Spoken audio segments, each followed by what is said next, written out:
Oh my goodness. I was almost done in the previous take. And yeah, someday I'll tell you what I said. Anyway, I have to do it over again. Little faux pas there. Love to you and Emily. Happy birthday to Baloo. And 3, 2, 1.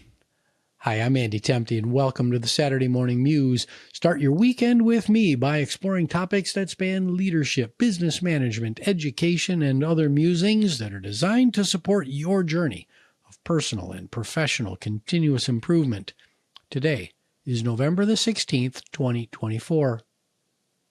Last week, I spoke about the need for building critical thinking skills in our population. As I'll discuss at the end of today's Muse, critical thinking skills are in short supply, as evidenced by the deep well of conspiracy theories that are making their way from the dark fringes of society and into the mainstream. For truth, fact, and rational thought to prevail, we must work diligently to enhance critical thinking skills across our economy. No one should be left behind in this effort. Now, the challenge that we face is that critical thinking is hard. The easy path is to not question, not ask why, and certainly not dig for deeper meaning and root cause to an issue or challenge. The more difficult but ultimately more rewarding path is to challenge fixed belief systems, internal biases that weigh us down and live inside our heads, and recognize that when we deflect and point fingers at others, 3 more fingers are pointing right back at us. Try it sometime. Try to point a finger at somebody else. You'll find that 3 are pointing right back at you, and your thumb is, wandering around out in space. Now, history is littered with examples of the horrors that accompany social structures where a population yields its responsibility to question and think rationally to dictators, strongmen, and cults of personality.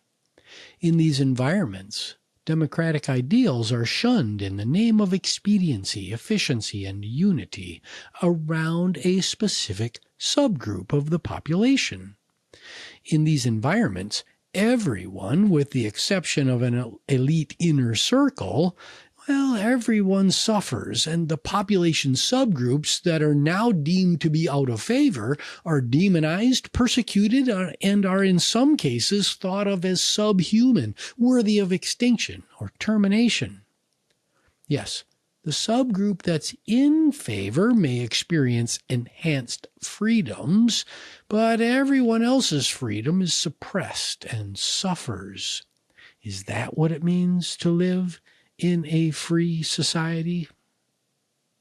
Now, dictators and strongmen thrive when a populace is undereducated and present with minds that are easily manipulated and molded with rhetoric and bluster.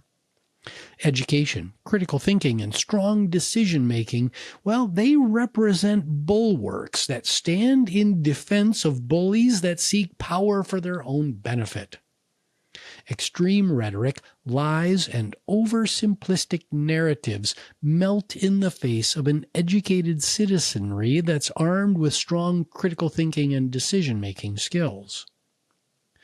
So, what makes critical thinking so difficult? Critical thinking is a higher-order skill that relies upon a host of well-developed sub-skills. Last week, we introduced active listening as one of the most important sub-skills to support strong critical thinking. However, this is just one of many such skills that support strong critical thinking. To build the stack of other sub-skills that are necessary for critical thinking to thrive, I'd like to take you back to last week's Muse and Linda Elder's definition of critical thinking that can be found on the Foundation for Critical Thinking's website. Here's a condensation of her work. A condensation, it's a condensation. Jeez, Andy. Here we go. Critical thinking is self-guided, self-disciplined thinking which attempts to reason at the highest level of quality in a fair-minded way. People who think critically consistently attempt to live rationally, reasonably, and empathetically. They realize that no matter how skilled they are as thinkers, they can always improve their reasoning abilities, and they will, at times, fall prey to mistakes in reasoning, human irrationality, prejudices, biases, distortions, self-interest, and vested interest. They recognize the complexities in developing as thinkers and commit themselves to a lifelong practice towards self-improvement. Again, that's written by Linda Elder back in September of 2007. Hence, the stack of sub-skills that support strong critical thinking, in addition to active listening, are as follows. To apply and exercise critical thinking, we need courage, creativity, curiosity, compassion, logic and reason, self-awareness, situational awareness, and self-discipline. Now, I'm sure that this list can be expanded upon further evaluation, but these are, in my opinion, the necessary conditions for effective critical thinking. So if you want to build your critical thinking skills, work on those sub-skills. And armed with this list, it should now be fairly obvious that there is a specific hierarchy to the development of critical thinking skills and ultimately to better decision-making. Education leads to better critical thinking, which leads to better decision-making. So, now, through the last two muses, we've illustrated two benefits to enhancing critical thinking skills in our society. First, critical thinking is necessary to support the great American experiment in democracy. And two, critical thinking supports good decision-making.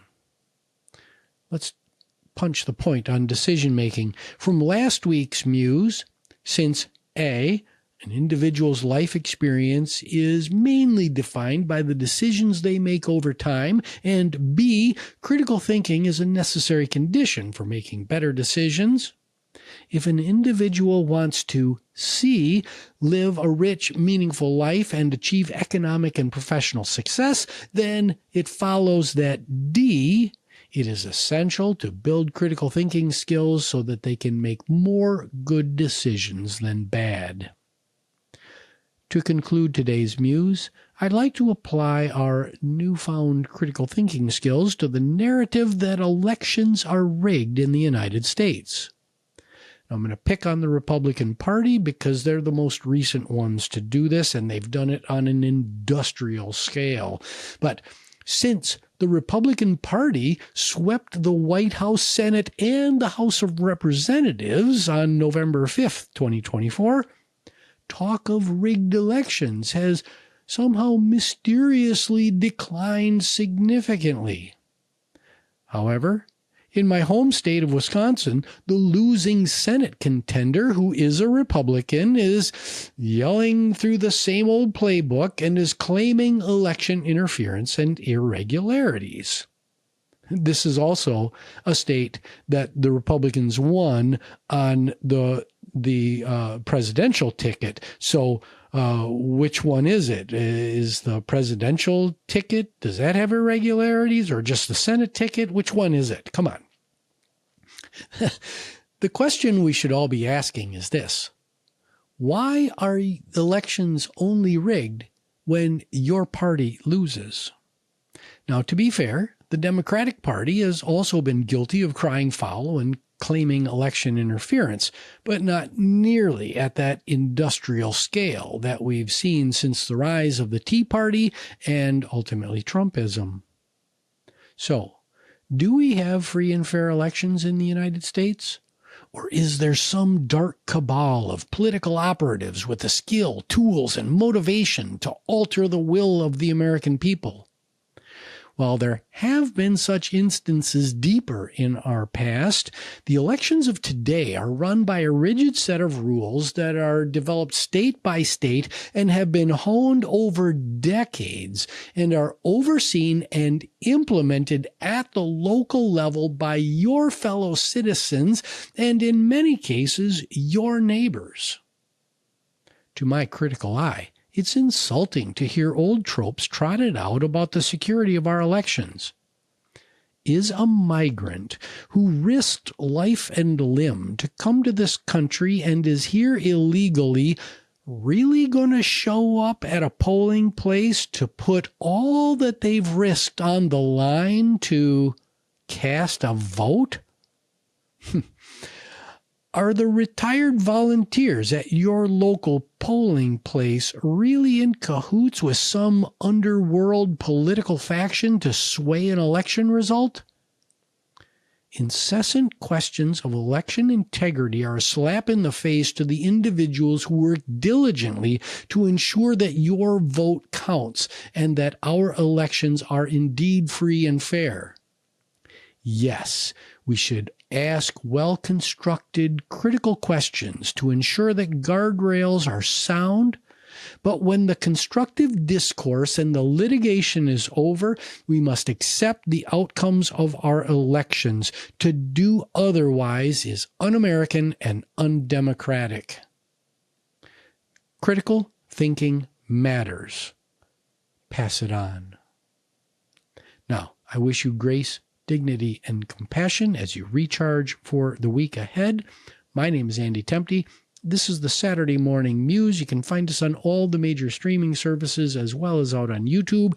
Please like, subscribe, rate, and most importantly, share this public good with your friends. That is the way that you can support this public good. The show is produced by Nicholas Tempty. We'll see you next time on the Saturday Morning Muse.